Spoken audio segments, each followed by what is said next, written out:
用微光照亮夜晚，用温暖温润心灵。亲爱的朋友们，欢迎来到微光夜读。接下来开始我们本期故事，记得点击订阅并开启小铃铛。与新婚丈夫满心欢喜地结束了蜜月之旅，尚未有机会沉浸于婚后生活的温馨与甜蜜，却愕然察觉婆婆有意将我的嫁妆那套房赠与小叔作为她的婚房。我的丈夫在一旁含糊其辞，口口声声都是家人的名义，最后竟劝我以大局为重，帮他的亲弟弟。这叫我怎么忍？难道他们全家都把我当作慈善机构了吗？不，我必须得捍卫自己的房子。老公，快点开门，我快累死了。门锁咔嚓一声轻响，门应声而开，入眼的仍是我与陈森海婚礼时的装饰，满室的红，喜气洋洋的喜字贴在各处。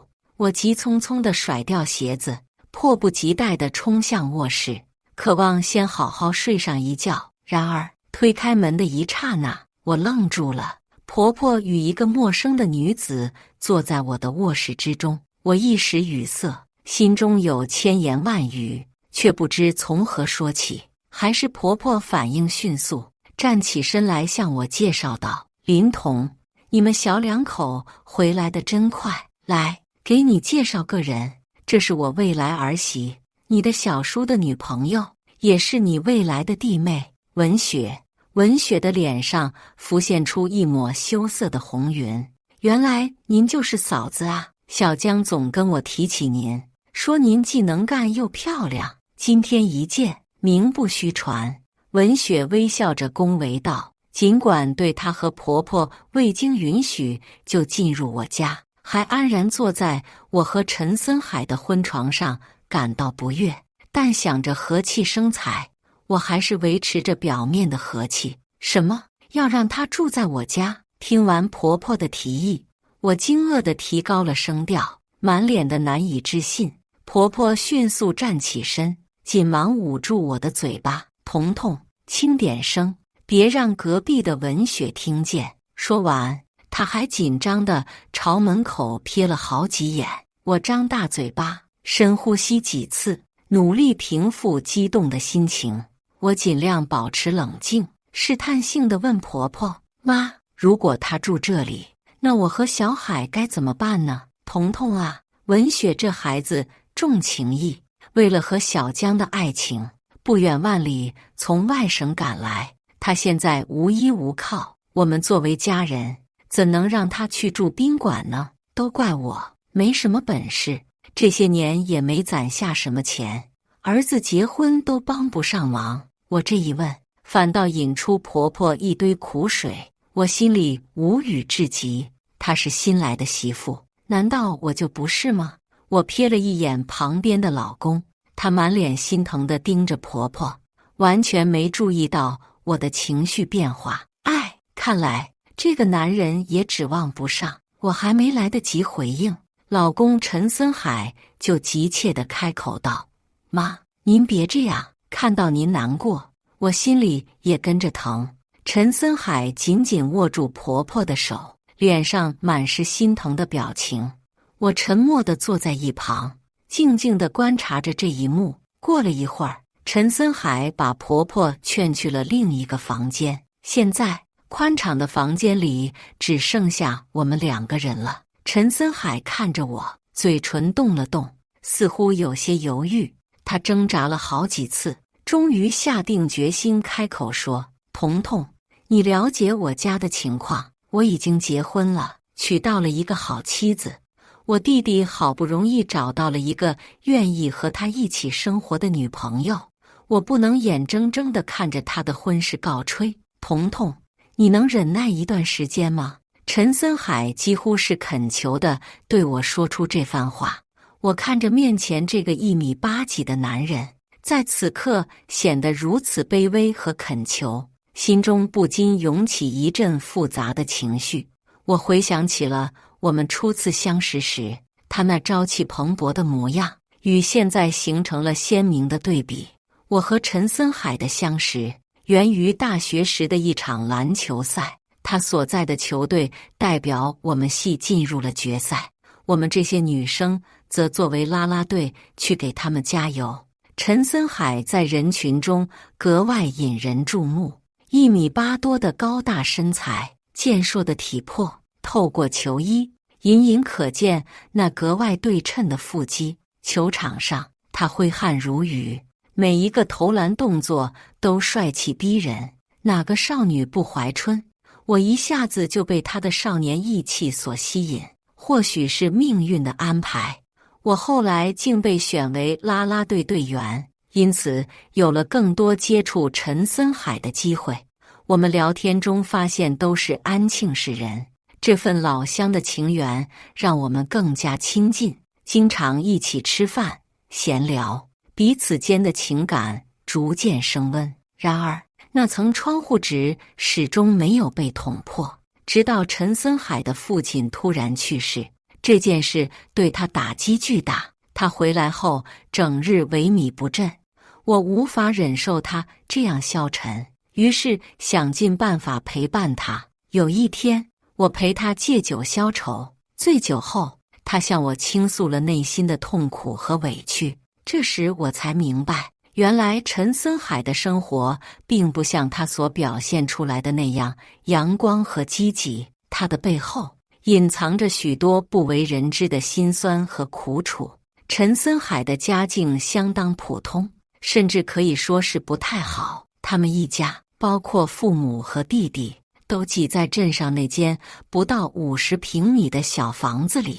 他的父亲做散工，母亲则是典型的农村妇女，操持家务，缝缝补补。因此，当陈森海的父亲离世后，这个家就像天塌了一般。听着陈森海的经历，我既心疼又佩服他。我心疼他出身贫寒，又佩服他能静下心来考上这所双一流的名校。陈森海身上的坚韧深深打动了我，我也希望能带他走出阴霾。就这样，我们确定了恋爱关系，成为了校园里令人羡慕的情侣。我看重的是陈森海坚韧勤奋的品质，所以尽管他的家庭条件不好，我也义无反顾地愿意和他携手共进。我对陈森海有着深深的感情，看到他现在的模样，我终究是不忍心，于是答应了他的请求。但我事先声明，这房子只是暂时让他住一段时间，等他和小江领了结婚证，就必须搬出去和小江一起住。这房子我和小海还要住的。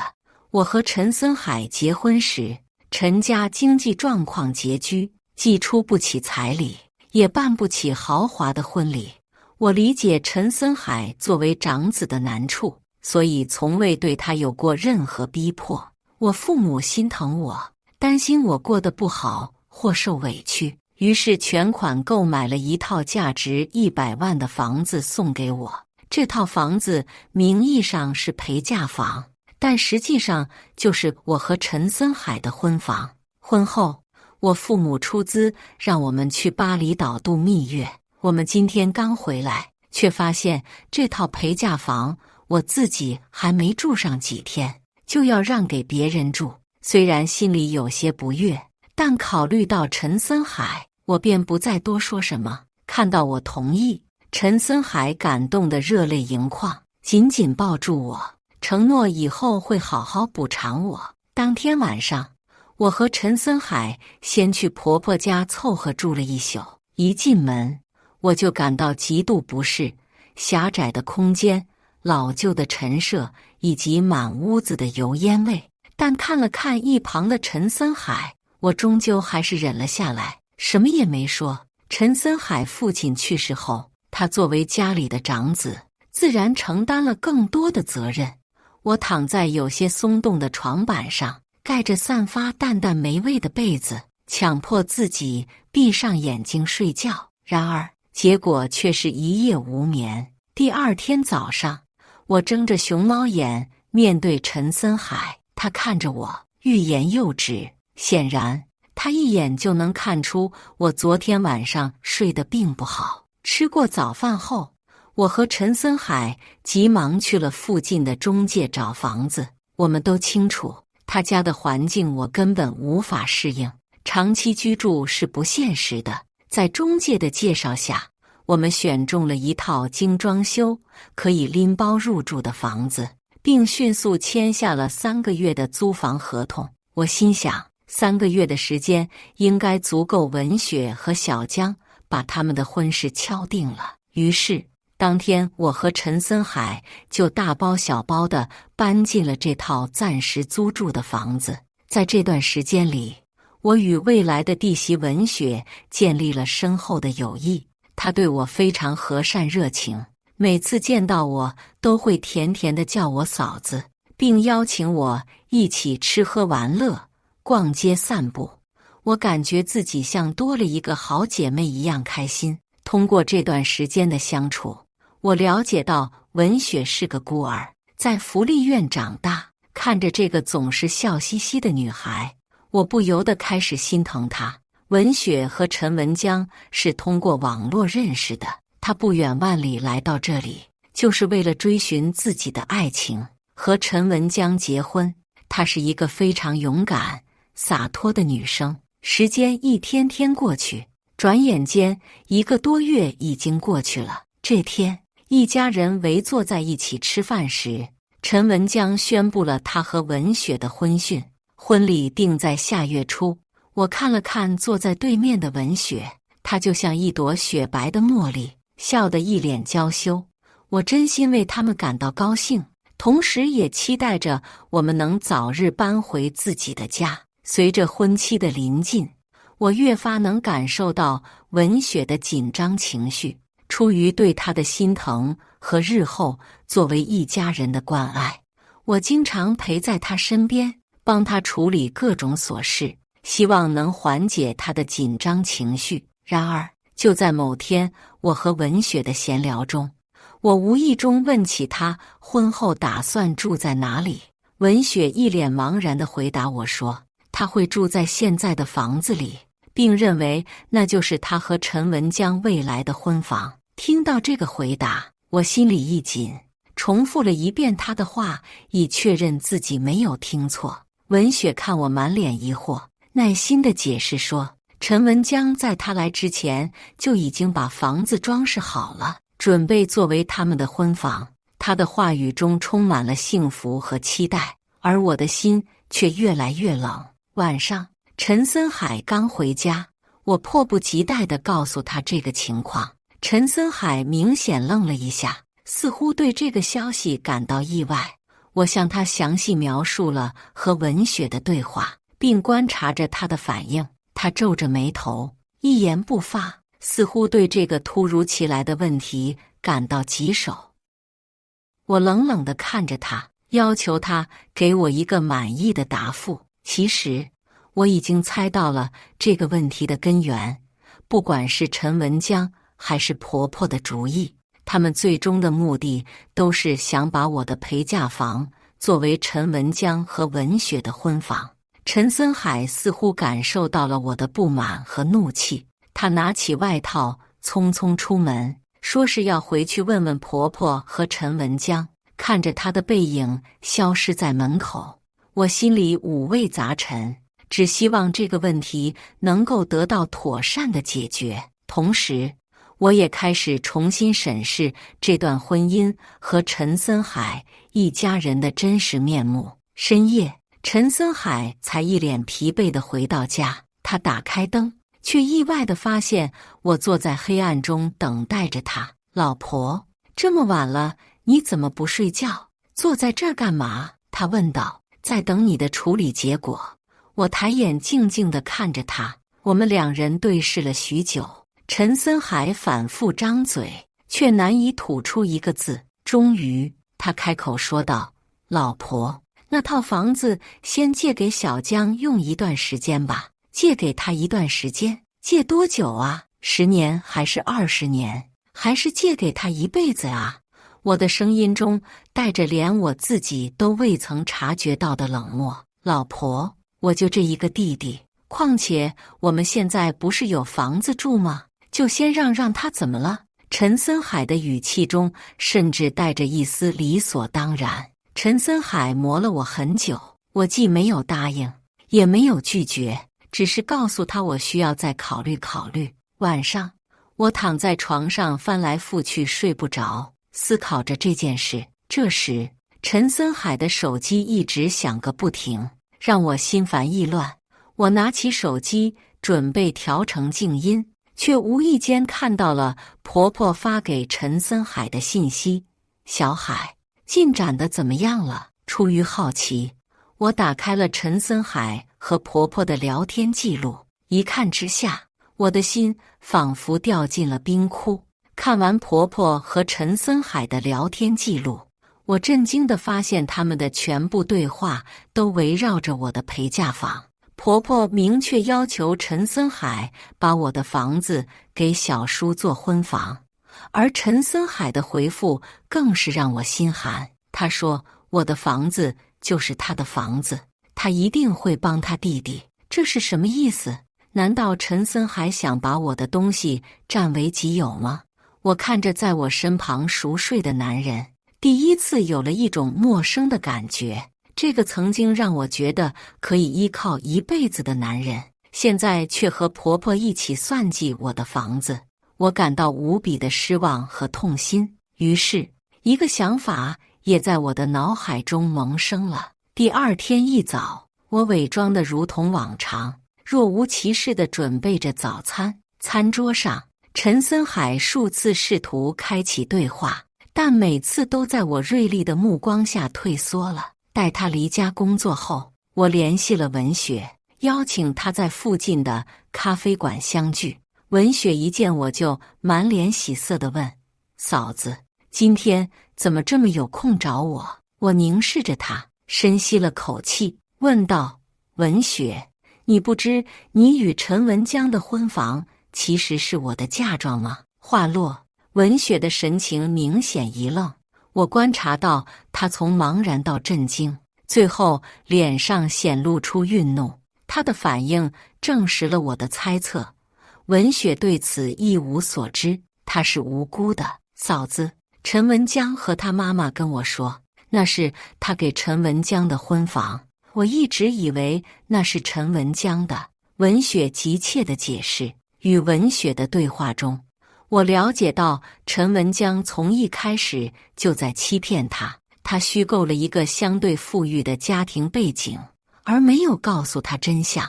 我回想时间线，他告诉文雪已购婚房的时候，恰好是我与陈森海新婚之时。显然，他们早已觊觎我的这套嫁妆房，结婚时的装饰都还保留着，恐怕是打算再次利用吧。想到这，我不由得笑出了声。文雪是个明白人，我决定对她坦白所有事情的真相。当她听到我愿意让出陪嫁房给她住，而自己却选择租房时，她的脸上露出了愤怒的神色。彤彤姐，我跟陈文江在一起，从来不是因为他的房子或钱财，我只是希望他能真心对我。现在看来，这只不过是我的一厢情愿罢了。文雪的语气坚定，你放心，我会尽快从你的陪嫁房里搬出去。至于我和陈文江，这婚怕是结不成了，我不想浪费时间和一个骗子周旋。果不其然，第二天我就听说文雪戳穿了陈文江的谎言，和陈文江提了分手，不听陈文江的狡辩，也没有留给陈文江任何挽回的机会，毫不犹豫地又踏上了回去的列车。彤彤姐，谢谢你告诉了我这些真相，没有让我被他们骗住。看着文雪给我发来的信息，我不由得在心里赞叹着文雪的酒托。文雪刚走，陈森海一家人就兴冲冲地来找我问罪了。林童，你搅黄了我儿子的婚事，你安的这是什么心？你就是见不得我儿子好，你这个毒妇，你还我的儿媳妇。林童，我之前哪次不是客客气气地叫你嫂子，结果你这个嫂子就是这么当的吗？再说了，你都和我哥结婚了，你的就是我哥的，我哥的就是我们老陈家的。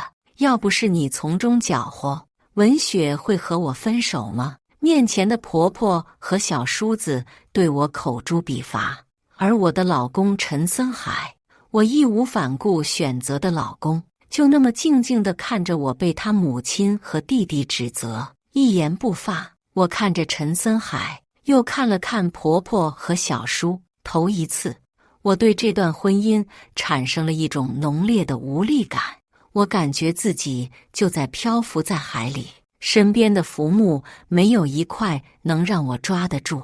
这套房子是我父母作为陪嫁房给我买的，用了我父母大半辈子的积蓄，它是属于我的。现在，请你们立马离开我的家。我冷冷地看着他们说道。见我如此反应，婆婆立马又变了一个态度，她直接坐在了地板上，双手不断地拍打着双腿，大声嚷道：真是家门不幸啊，家门不幸！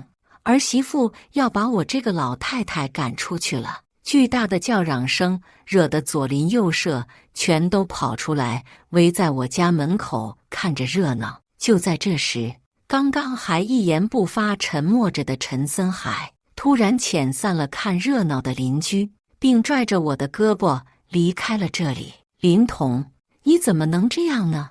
你这样做直接就搅黄了我弟弟的婚事儿。况且我们都是一家人，你帮我弟弟怎么了？刚一回去，陈森海就像连珠炮一般的向我发问。听着他的话，我没有丝毫反应，只是就那么静静地看着他，不带一丝感情。见我如此，陈森海又慌了，连忙对我道歉，说自己不应该对我说那么重的话，只是他并不知道，我刚刚只是想不通，大学时那个热烈的少年怎么会变成如今这样。我和陈森海的关系就这么一直不温不火地僵持着，直到有一天突然降温，我一下子染上了风寒，半夜就发起了高烧。陈森海察觉到了我身体的变化，发现我发烧后便立马抱起我，带我去了附近的医院。就这样，接下来的几天里，陈森海在医院跑前跑后，给我喂药做营养餐，细心地照顾着我。我的身体也逐渐好了起来，也正因为如此，我和陈森海的关系也缓和了不少。或许他只是不懂拒绝呢，习惯了他家人的索取。我在心里为陈森海找着借口，甚至那时我还异想天开地觉得，我和陈森海的关系说不定还能慢慢地修复好。自从发生那件事情后，我便再没和婆婆联系过，再加上我前段时间生病住院，也一直没来得及搬回我的陪嫁房。我觉得经过这些日子，陈森海应该已经处理好了这些事情，便想着和陈森海商量一下，我们尽快搬回自己的陪嫁房。还不等我和陈森海说出我的想法时，陈森海却直接给了我当头一棒。那天陈森海下班后，忧心忡忡地对我说：老婆，咱妈还在怪你搅黄了文雪和小江婚事的这件事。听到这句话时，我脸上的笑容戛然而止，可陈森海却没有发觉到我的变化，反而继续说着：老婆，我觉得我们毕竟都是一家人，一家人就是要团结一心。我想过了，不如我们就把这套房子直接送给小江，当作是给他赔不是。而且他以后再找女朋友娶媳妇就有现成的婚房了，这样小江就能原谅我们，不再责怪我们了。你觉得我的想法怎么样，老婆？说罢，陈森海抬起头，一脸认真地看向我。我觉得你的想法挺好的，我淡淡说着。真的吗，老婆？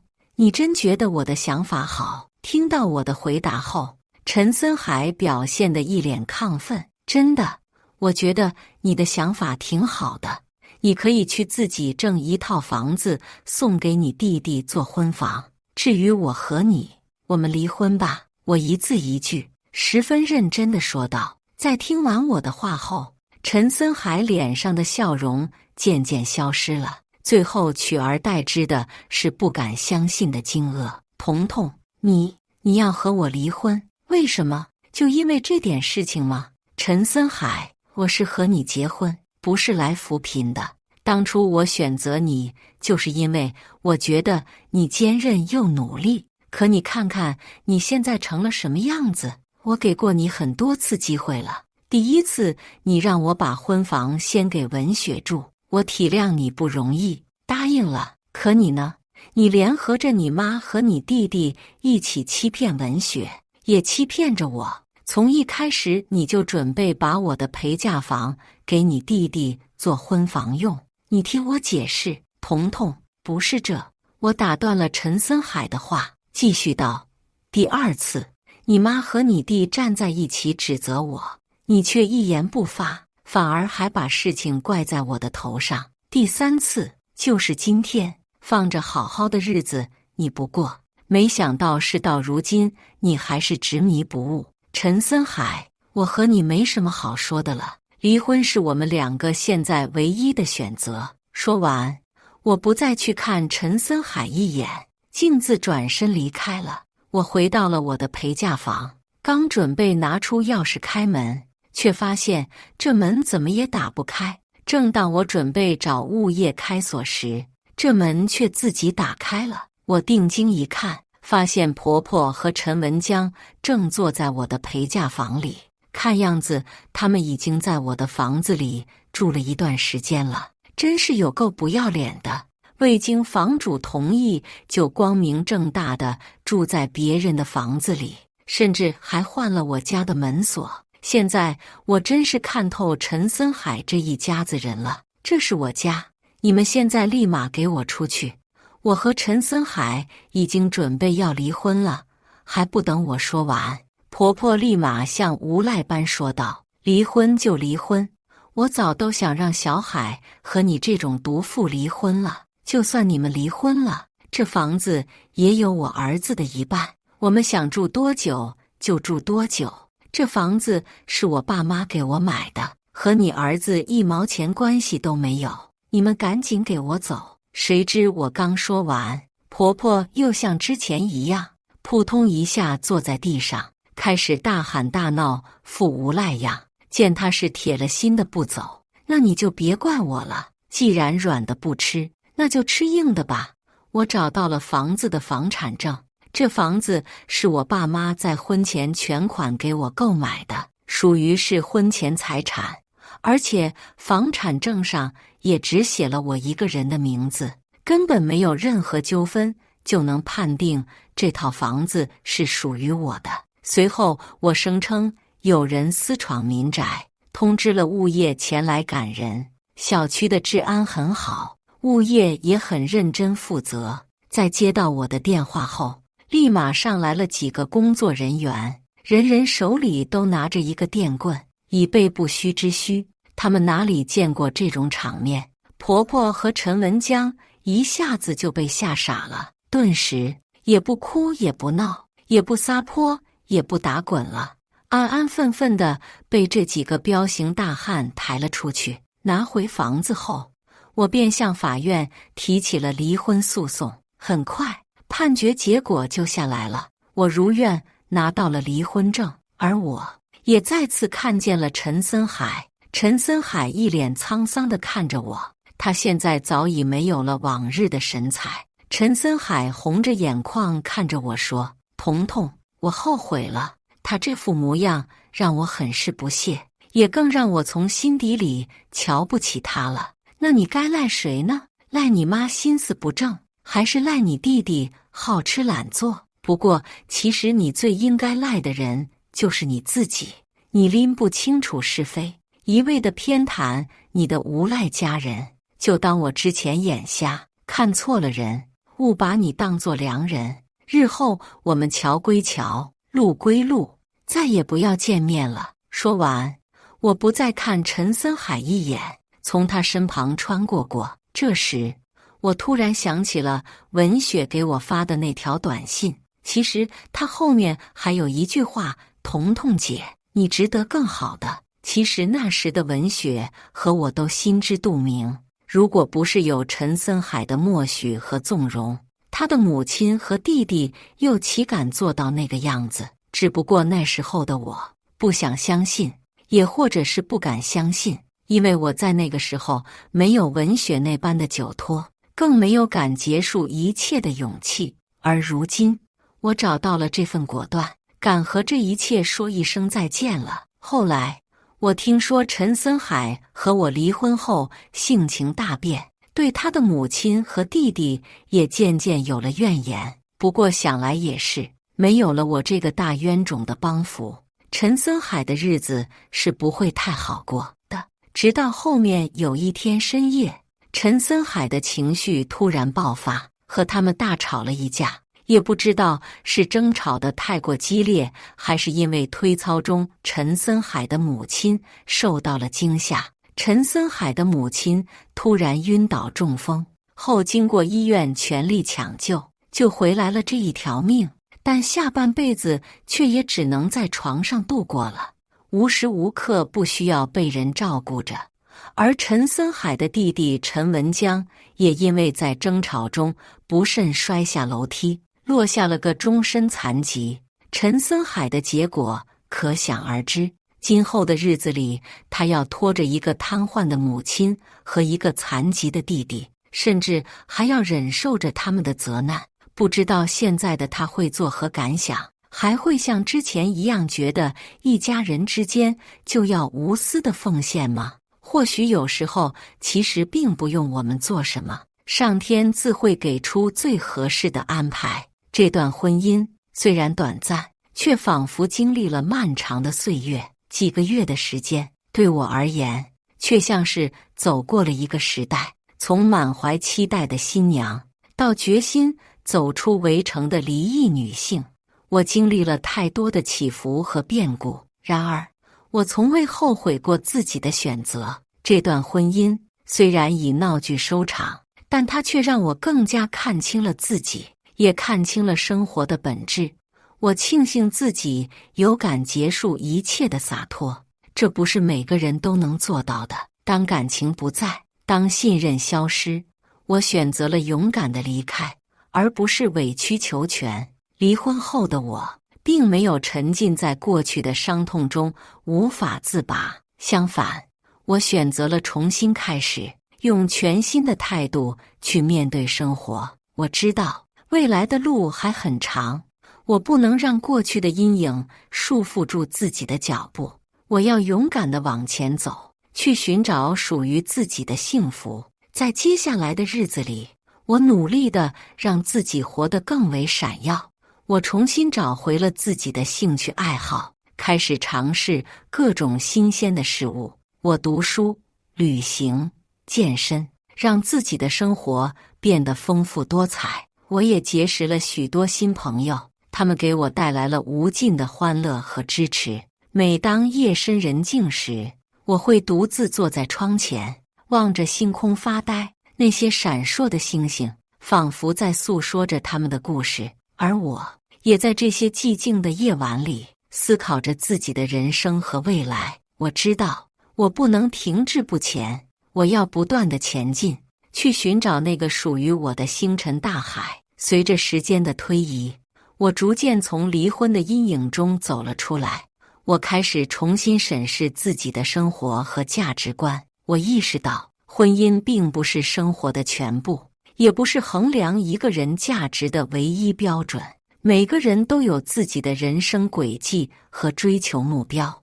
我选择了独立和自主，选择了追求自己的梦想和幸福。在这个过程中，我也遇到了许多困难和挑战，但每一次我都咬牙坚持了下来，因为我知道，只有经历过风雨，才能看到彩虹；只有努力过，才能收获成功和喜悦。如今的我，已经不再是那个依赖他人的小女孩了。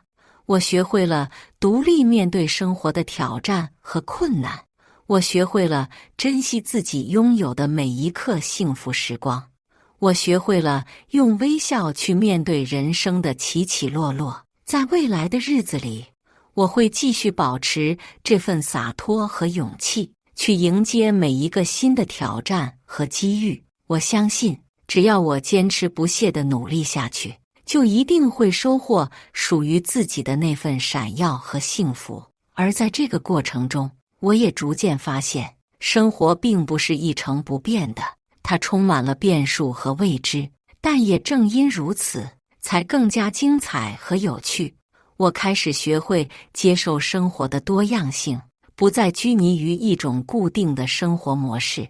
我开始尝试不同的工作和生活方式，探索自己的潜力和可能性。我发现，原来我可以做很多事情，只要我愿意去尝试和努力。这种自我发现和成长的过程，让我感到无比的兴奋和满足。当然，这个过程中也不乏挫折和失败，但我明白，这些都是成长的必经之路。每一次的失败，都让我更加坚定地走向成功，每一次的挫折都让我更加珍惜自己的努力成果。与此同时，我也开始更加关注自己的内心世界和情感需求。我学会了倾听自己的心声，理解自己的情绪和感受。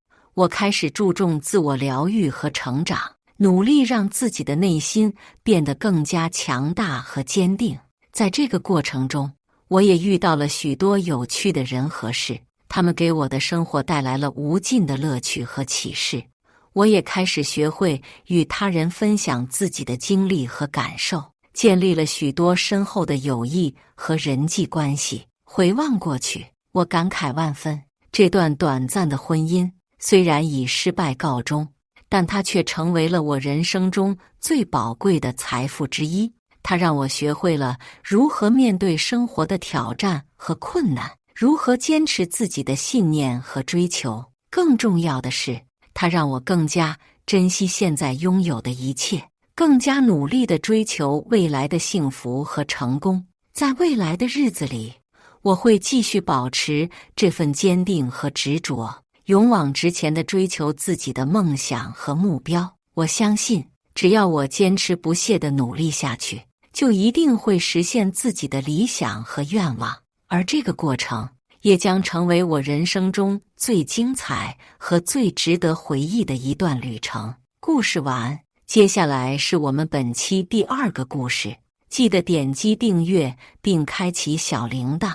春节和男朋友回家过年，婆婆端起架子是要给我下马威，一本印着张府家规的书册扔到我面前，上面从衣食住行各方面一条列举了儿媳守则。我儿子单纯善良，得找个全心全意爱护他的人。你要是能遵守这里的每一条，我肯定待你如亲闺女。我气笑了，您何必给他找对象呢？我看您就挺合适。和男友交往2年有余，今年年末，我俩决定回他老家过年。对于和未来公公婆婆的第一次正式见面，我还是挺重视的。从出你计划那一天起，我就精心为二老挑选着礼物。丑媳妇见公婆，免不了焦虑紧张。但让我意外的是，男朋友张林似乎比我更忧心忡忡。出发前，他少有的坐立不安。青青，我爸妈都是农村出来的，说话做事不讲究，要是有什么不好的，你别介意。我好笑地看他一眼，怎么，我看起就那么像不好惹的？放心，没问题的。和张林在一起，就是看中他的性情敦厚，踏实上进，能教养出这样的小孩的父母，想必也差不到哪里去。我全当是他紧张，还吐着舌头开玩笑。你是不知道，我打小就讨长辈喜欢，不就是哄叔叔阿姨开心吗？小菜一碟。张林扬起一抹尬笑。然而此刻的我还不知道，自己即将面对的是何等的奇葩境况。早上开车出发，等到张林老家村口时，天已经灰蒙蒙暗了。车在一户人家门口停下，伴随着停车声，屋里走出一对中年夫妻。两人均穿着厚实的大棉袄，正好奇地往车窗里望。到家了，我深吸一口气，打开车门下车，站稳后又扬起一个大方甜美的笑容。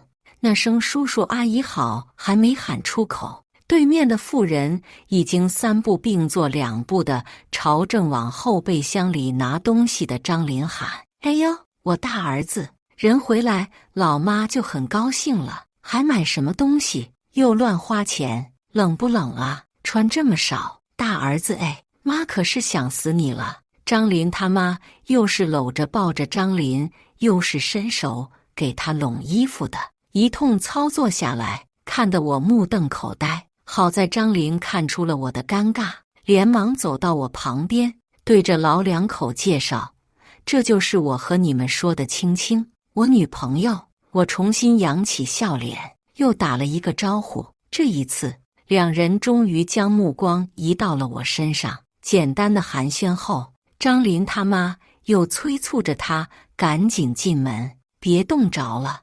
我看了眼张林身上厚厚的羽绒服，又瞥了眼自己为图漂亮穿着的羊绒大衣，心里说不出的怪异。本是跟在张林后边一块进屋，张林他爸却叫住了我。他又瞄了一眼车，小声道：“这车不贵吧？”我笑了笑：“还行，也就20来万，贵不贵的不重要，都是代步工具而已。”谁知张林他爸却睁大了眼睛：“20万？我家张林去哪儿找的20万？不是给他说过？”直到我又解释这辆车是在认识张林之前我自己买好的。他爸面色稍稍和缓些，只不过嘴里依旧嘟嘟囔囔：“怎么选了个白的，小气巴拉的？你们小姑娘啊，就是只图好看，不会过日子。要买车就得买黑色的，黑色高端上档次，是自己身份地位的象征。”我没忍住，嘴角抽了抽。他爸又继续补充：“下次买车还是按着张林的意思来，爷们就该拿出爷们的样子。”我说实话，这时候还没对回去，我都快不认识我自己了。但是又想到张林临行前嘱咐我的话，我还是没反驳他爸，笑了笑应下了。反正以后的日子都是我们俩过，现在忍忍也没什么。然而事实总是如此打脸，我实属是太天真了。因着张林爸妈对我不痛不痒的态度，我估摸着老两口也没准备啥好饭好菜，已经做好了迎接难堪的准备，却不想年夜饭是1等1的丰盛，烧子鹅、焖白鳝、清蒸八宝猪、葱爆大虾、花蛤扇贝汤，一个个的都是硬菜。直到这一盘盘菜都整齐摆放在了离张林最近的地方，我才明白是怎么一回事儿。能想象吗？原餐桌上除了聊胜于无的凉菜，其他都挤放在了张林的跟前。不知道的还以为上供呢。张林爸妈神色无异，我也装得轻松自在。唯独张林在阻止他爸妈的行径无果之后，紧皱着眉头，不停地给我夹菜。我现在算是知道他为何在出发前如临大敌了。这对父母还真是有点意思。张林每给我夹一次菜，他妈的眉头就皱得紧了1分。终于在张林第5次给我夹了位于他跟前的溜肉段时，他终于忍不住了：“吃饭就好好吃饭，别老是晃来晃去的。儿子，妈今天做的可都是你爱吃的，可都是专门给你做的，你可别总紧着别人。我倒也没穷到真缺你这一顿饭吃。”话毕，他又将目光转向我，这才询问起我的个人情况。估计张林之前也早就和他讲的差不多了，现在来来回回也就问了那么几句。听完了我的回答，张林他妈咂了咂嘴，普普通通，倒也还行。他将我从上往下打量了一番。当然了，我们老张家也并不是那种嫌贫爱富的人家，不管你是什么911毕业，还是什么工厂上班，能给张林分担经济压力就行。合着985毕业，互联网大厂设计总监的名号，到他这里也就是个差强人意。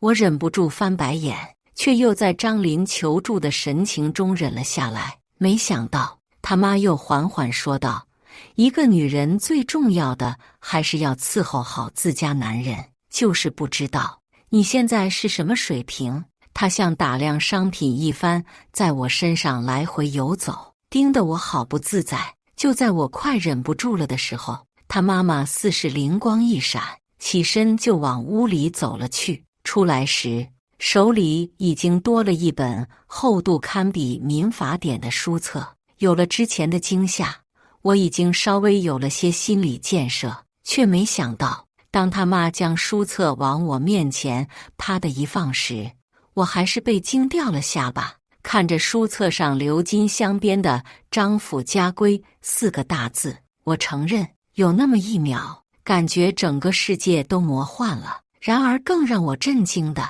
是书内的内容。书册做得像模像样，从引言到目录，无一不体现着编纂者的用心。然而再看一眼内容，我只能说我的眼睛瞪得像铜铃。书册从衣食住行等多个方面分条列举了家规。家规建立在积极向上、和谐共享的原则上，其目的是规范女眷行为，提升服务质量，营造良好的家庭氛围，为府中男性提供一个温馨舒适的避风港。一，穿着整洁得体，一切以丈夫喜好为准，禁止穿着吊带、短裙等暴露服饰，衣物需物美价廉，以尽其所用。2、谨记家中所有成员饮食偏好，每一餐按营养配比进行搭配，应做满足府上所有人口味需求。另膳食所用金额皆需上报。3、养成勤俭节约、艰苦朴素的良好品格，除重大事项，应减少出府，专心做好府内事，以降低出行经费。另远程出行时需向丈夫出具书面申请，丈夫有权驳回。家规一条条往下，分条列点，细致全面，一直往后延伸到了500多条。感情贾府从你们家进货，《红楼梦》以你们家为原型啊。宽泛的看下来，我只得出一个结论：这哪里是张府家规，这活脱脱是一份儿媳妇入狱指南啊！相较于张家妈妈的骄傲自豪，张林从看到这份东西起，脸上的尴尬神色就没消失过，直至我将书本放下，他才插进嘴：那个青青啊，你别在意，我妈开玩笑呢，她这人就是有个文学梦，瞎弄着玩呢。转过身又对着他妈就是一顿吐槽：你怎么还真把这玩意儿弄出来了？别闹了，妈，你不嫌丢人，我还嫌丢人呢。张林他妈脸上先是闪过一抹受伤，后又是恼怒：丢什么人？哪儿丢人了？咱大户人家才有家规呢，不像那些小门小户的，日子过得稀里糊涂。再说了，我做这些还不都是为了你好？当妈的含辛茹苦，你就是这么回报我的，妈。哎呀，我不是那个意思。张林一脸的懊恼，又说不过他妈，有些烦躁地揉了把头发。看到这里，我大概嗅到了张林拧巴性格的原因。还不等我多想，张林他妈又把话头转向了我：家规的内容都看得差不多了吧？我呢，也不是那些不通情达理的婆婆，你要是能遵守这里的每一条，我们肯定待你如亲闺女。我哽了一下没讲话，他又继续道：我家张林性格单纯，又没谈过恋爱，我总得找一个能全心全意照顾好他的人，你是能理解的吧？好吗？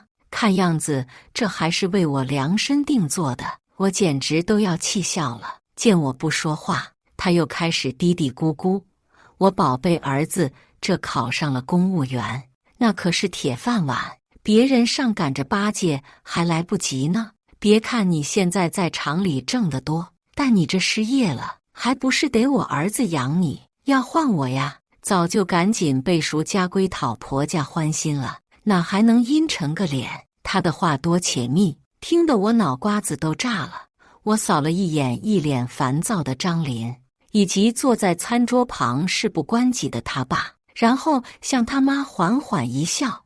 既然这样，你还让张林找啥对象呢？我看你自己就挺合适。结果可想而知，自然是以他妈的抱起以及张林的和稀泥作为结束。说实话，这一天的经历都太过魔幻，我早就想拔腿溜了，但却又在张林一次次的劝说中败下阵来。想到和张林2年来的相处，我终是心软了。他妈是他妈，我又不和他妈过一辈子。我努力的选择用一些借口来麻痹自己，却不知道此刻的自己纯属是在浪费时间。一晚上过去，也不知道张林给他妈说了些什么。老太太一改头一天对我的挑三拣四，竟对我有了笑脸。青青啊，听说你以前还学过艺术，还拿过奖，小姑娘家家的多才多艺，真不错呀，不愧是我家儿媳妇。她笑眯了眼睛夸我，我却莫名只感觉胆寒，这股莫名其妙不对劲的感觉，终于在和他们一家走亲戚串门时找到了答案。大概是早就知道了张林过年会带女朋友回家，所以当我和张林一家一齐上门拜访时，朝着我身上投来好奇目光的不在少数。我大大方方的让人看，举止得体的打招呼，但对面却只是在和张林他妈交谈。他们朝我瞥几眼，又转头和张林他妈笑着说几句，几乎全是我听不懂的方言，一会儿啧啧嘴摇头，一会儿眯眼笑点头，举止多少让人有些不舒服。来来回回就听懂了张林他妈那句：儿媳妇再好，还不是得亏我儿子有能耐，儿子有能耐，多少女人都得往上扑。我家张林优秀，这些都是小意思，看样子是拿我来充门面，给他儿子长能耐了。我有些无语，好在张林一直都在照顾我的感受，场面也不算特别的尴尬。到了饭点，大家互相客气一番，正准备动筷时，张林他妈却微笑示意大家先等等，光吃饭多无聊啊，人现在不都实行吃饭的时候表演个才艺吗？咱们今天也整点儿热闹热闹，过年的气氛本就欢腾热闹。他这提议一出，大家更是纷纷附和，唯独我总感觉有些大事不妙。果然，下一秒张林他妈就把目光投向了我，那张烈焰红唇轻掀。青青啊，听张林说你从小就学唱歌，还拿过不少奖呢，今个大好的日子，来，怎么着也得给大伙儿整一首，也别唱别的，就来个好运来吧。我小时候被父母强迫着表演节目的窒息感居然又回来了。可是大姐，我学的是美声啊！我皮笑肉不笑。张林连忙帮我解围。哎呀，妈，哪有一上来就让人小姑娘表演节目的？吃饭就吃饭。谁知张林他妈只是淡淡的瞥了他一眼。你懂什么？要做我们老张家的媳妇，就是要拿得出手，上得了台面。再说了，那学艺术，说白了不就是个戏子吗？懂不懂什么叫做观众就是上帝呀？还端起架子来了。赵青啊，家规第35条还记得吗？谨记礼法，懂规矩，服从府内安排，同时提高个人才艺与能力，在外以夫家脸面为重。今天就当是给你上的第一课，来吧，开始吧。张林他妈在众人面前说这些话，脸不红，心不跳，理所当然到恐怖的地步。看他气定神闲又得意洋洋的样子，我算是明白了，明面上是让我表演节目给张家长面，而实际上是向亲戚炫耀他将儿媳驯化的有多么好吧。我笑了，真是愚昧至极。张林拉了拉我的衣袖，被我不动声色地甩开。不好意思啊，姐忍够了。阿姨说的是，这确实是我分内的事儿。看着张林他妈舒缓又得意的神色，我继续道：但是你说这过年过节的，要整就整个大的，不光唱歌，伴舞也给安上呗。饭桌上人人脸色疑惑，但更多的都是看好戏，净想些有的没的。我上哪儿去给你找伴舞的？我只定定地看着他。您就行啊，阿姨，您不是跳得可好了？我个老太婆哪儿会跳舞了？你说啥呀？赶紧开始吧。他神色难得的有些慌乱，我却乘胜追击：阿姨您就别谦虚了，我早都刷到过您的抖音了，跳得可不错了。说着，我就拿出了手机，当着众人的面点开了他的视频。视频里，张林他妈穿着性感的短裙和黑丝，伴随着音乐扭动着身躯，热辣又性感。他一把抢过去，关上了视频，脸上划过一抹尴尬，都说了不会了。饭桌上的众人却意犹未尽，你看看我，我看看你，神色各异。这种东西心知肚明是一回事，拿到台面上来又是另一回事了。我眨了眨眼，语气无辜：真看不出来，阿姨还挺时髦的，您和我一块表演最适合不过了。您不愿意吗？按理说，这张府家规应是人人都遵守才是，您在外也应以夫家脸面为重。你看，现在大家都想看我们俩一块表演，可不能扫了大家兴。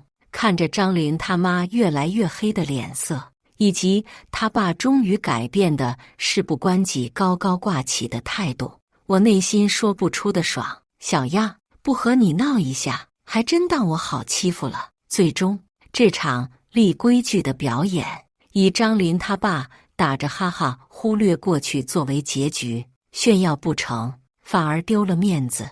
张林他妈自然是炸了锅，和张林爸吵架的间隙，仍不忘提醒张林好好管教一下我。而我呢，通过和这对父母的相处下来，也明白了合不来就是合不来。他们摆明了要给我下马威，我也无需再上赶着对人好。虽说日子是我们俩过没错，但是经过这些天的相处，又回想起张林在每一次事发时的表现，我却有些犹豫了。正思索着和张林好好谈谈，他妈就迫不及待地再次作妖了。看着眼前穿着精致，正一脸娇笑地盯着张林看的年轻女孩，我满脸的疑惑，正准备出口询问，张林他妈却迈着小碎步跑了过来，一屁股把我挤到了旁边，对着女孩就是一顿热络的嘘寒问暖。哎呦，我家婷婷可算是来了，和你张林哥好久不见了吧？来，好好聊聊。张林他妈双手一拉，竟将两人的手拉在了一块。我是谁？我在哪？后来我才知道，这女生名叫刘婷，称得上是张林的青梅竹马，从小就暗恋张林。张林爸妈吧，也就是一边希望自己儿子能在城里找个好媳妇，一边能又吊着这女孩，俗称养备胎。我大胆猜测，要不是我这几天的表现让他不满意，这女生恐怕也没有出现在这里的机会。而刘婷也确实没让张林他妈失望，时时刻刻都恪守本分地在扮演一个没有分寸感的小迷妹。我和张林讲话，她要夹在中间；我和张林去玩，她要跟在后边；我和张林吃饭，她也要从中作梗，甚至离谱到半夜穿个清凉的睡衣搁张林面前晃荡，眨巴着眼睛问他好不好看。一问吧，就是青青姐，你是不是想太多了？我和张林哥都认识多久了？只是比较聊得来罢了。真要想在一起，早就在一起了，哪儿还有你的事儿啊？我被气得不行，心中的失望慢慢累积。我将一切都看在眼里，却不动声色，为的只是观察张林的反应。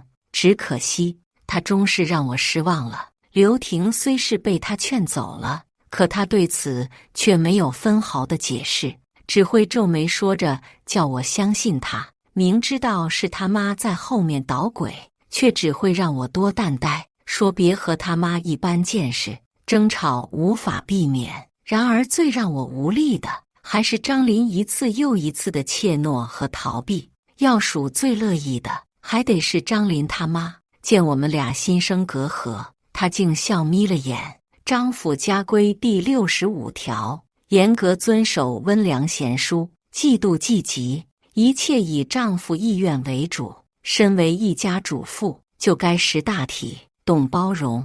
你把婷婷气走，这可是犯了极度的大错了。我们张家可容不得一个杜甫，要是聪明的，就赶紧去给我儿子道个歉，说不定这事儿还能就这么过去。不然嘛，到时候家法伺候，可别怪我没提醒你。末了，他又睨了我一眼，也就仗着我儿子喜欢你。按理说，像你这样多次触犯家规的，早就该被赶出去了。他一脸的趾高气昂，看得我十分迷惑。大姐，我这也还没和你儿子结婚吧？家法伺候，赶出家去，真当自己是号人物了呗？我甚至怀疑张林这妈真的不是从哪个封建王朝穿越过来的吗？我算是看出来了，他就是生怕自己儿子娶上媳妇了呗。回想一下这几天以来的相处，事不关己高高挂起的父亲，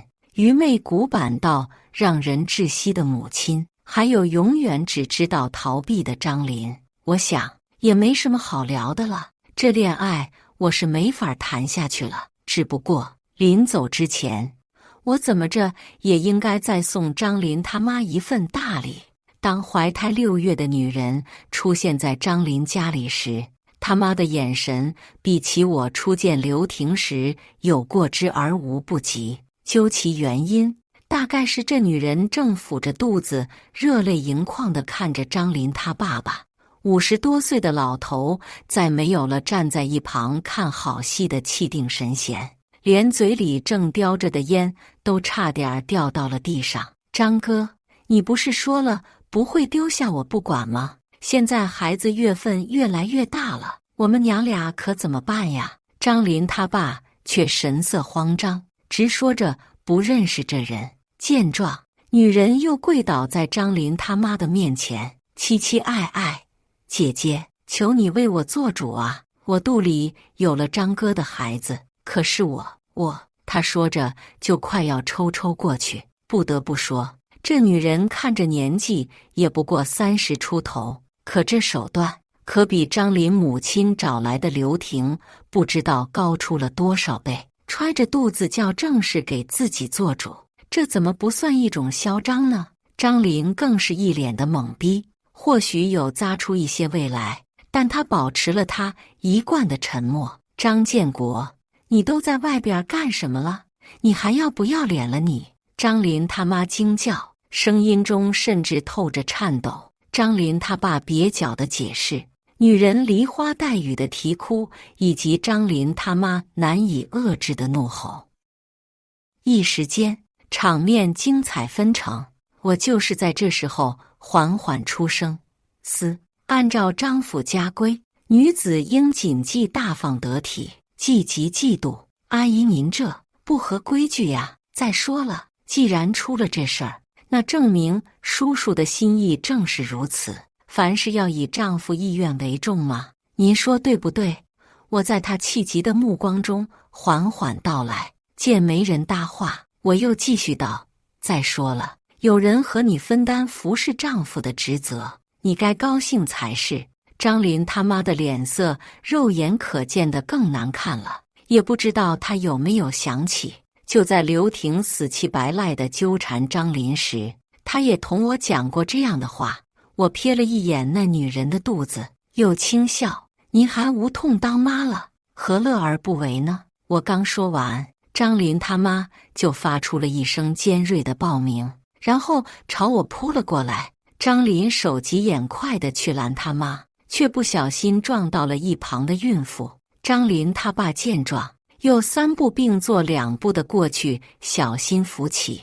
在这样混乱的场面下，我拿上行李离开了。本来就没带多少东西，回去也算轻装上阵。刚走到张林家楼下，我就给他发了个短信：“张府高攀不上，我们还是分开吧。”对方迟迟没有回应，大概正在处理家中的乱局。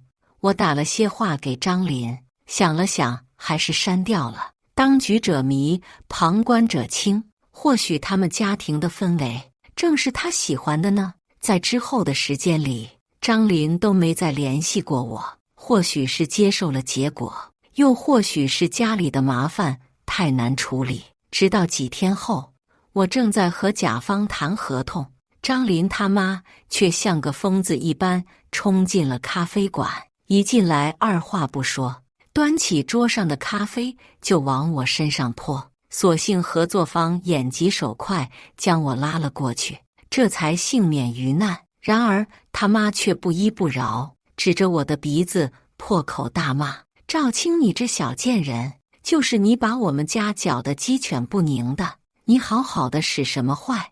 我们好好一个家都快被你拆散了。”我觉得有些好笑。要想人不知，除非己莫为。我也不过是碰巧瞥见了张林他爸和那女人在街角发生了争执，然后丢下人就跑了，也不过是好心提醒了一下那女人张林他爸的住处，上不上门是他的事儿，和我有什么关系？再说了，要不是他作妖在前，我还懒得趟这浑水呢。你和那小贱人是一伙的吧？怎么着？一个抢我老公，一个抢我儿子，我告诉你们，休想！他吼得震天响。我还没说话，合作方沈琦已经皱了皱眉开口：“阿姨，有什么话你坐下来好好说。”谁知张林他妈只是啐了他一口，目光来回在我们俩之间扫视，然后一副恍然大悟的神色。呵，我说怎么就傲气的不肯学规矩呢？原来早就抱上大腿了呀！可怜我们家张林，还心心念念的不想和你分手呢。我呸！你这臭婊子，看我今天不替天行道！他说着就将巴掌挥了过来。这几天以来，他憔悴了很多，也老了很多，再不是那副高傲又傲慢的模样，疯疯癫癫的样子，还是有些可怕的。他的巴掌被我挥开，随后整个人又恼羞成怒般的朝我扭打过来。这一次，沈琦出手了：“不好意思啊，阿姨，你实在有些情绪不稳定。”被推了一下的张林他妈先是一愣，随后竟顺势跌坐在了地上，卖力的干嚎：“欺负人啊！都来看看，欺负我老婆子啊！小婊子和奸夫要逼死我了！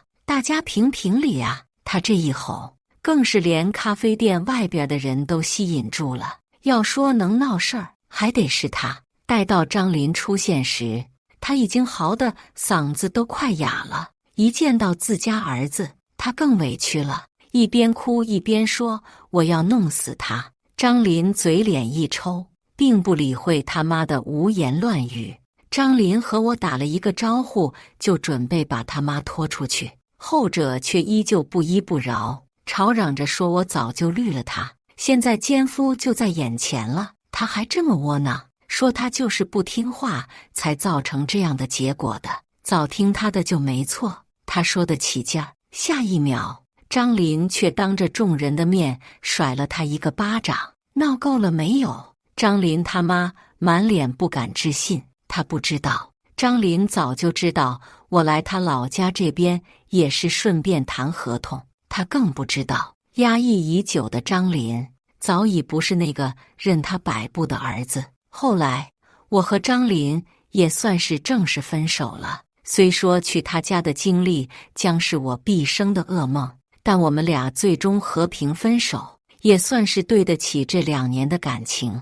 再后来，听说张林他爸还真的拿了家里的钱，带着那女人跑了，说是受不了张林他妈极强的控制欲。原本张林带着他妈平平淡淡的生活，倒也还算过得去，但可惜张林他妈终是要作妖。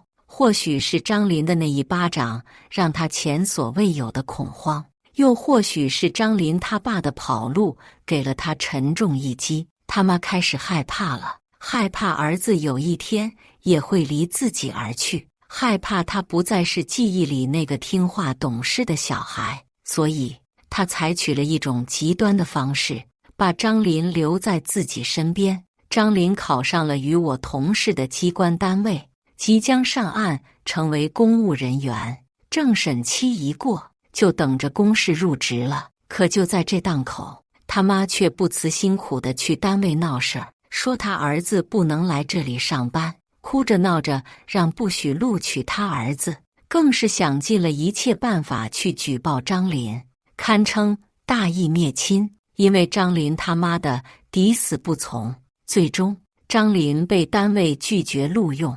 张林他妈欢天喜地，对于现在的他来说，从前引以为傲的体面的工作什么的早已不再重要，他现在只想尽一切办法把儿子留在身边。可是他却不知道张林为这一次机会到底付出了多少，又不知道他有多么想要上岸这个岗位。他以为这样就能把儿子永远捆在身边了，殊不知他自己才是压垮张林的最后一根稻草。在此之后，很平常的一天，我意外接到了张林的电话。他说他厌倦了怯懦规矩的人生，他该勇敢地去看看世界了。他说他会给张母留下足够他养老的钱，往后便海阔凭鱼跃，天高任鸟飞了。在电话里，张林毫不避讳地向我坦言，他讨厌他妈，他妈是个极为传统又固执的人，喜欢圈地为牢，还有着极大的控制欲。小时候，他是被他妈装在套子里的人，按着他妈既定的规矩，做一个理想状态下的乖小孩，也不是没有想过反抗，却次次都敌不过那句我做这些都是为了你好。他说反抗无效，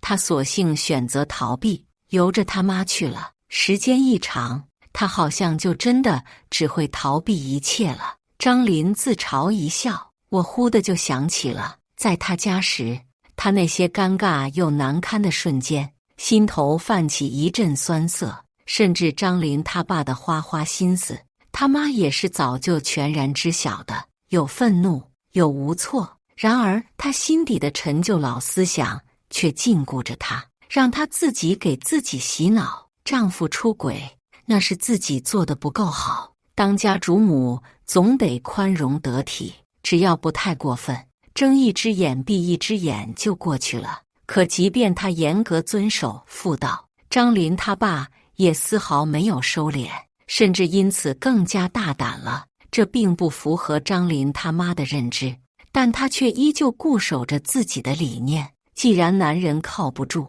那就把一切的希望都寄托到儿子身上，护好儿子便是他一生的责任。于是便有了那本实质上为我量身定制的张府家规。多可笑，他自己便是封建礼教的受害者，却还妄图将更多的人拉下去。他打量着，盘算着，希望将我培养成他理想中优秀的张府儿媳。他从不许自己的理念受到挑战，他想要在我身上获得成功。只可惜新时代的女性又怎会心甘心情愿做被封建礼教残害的羔羊。后来的种种更是远在张林他妈的想象范围之外。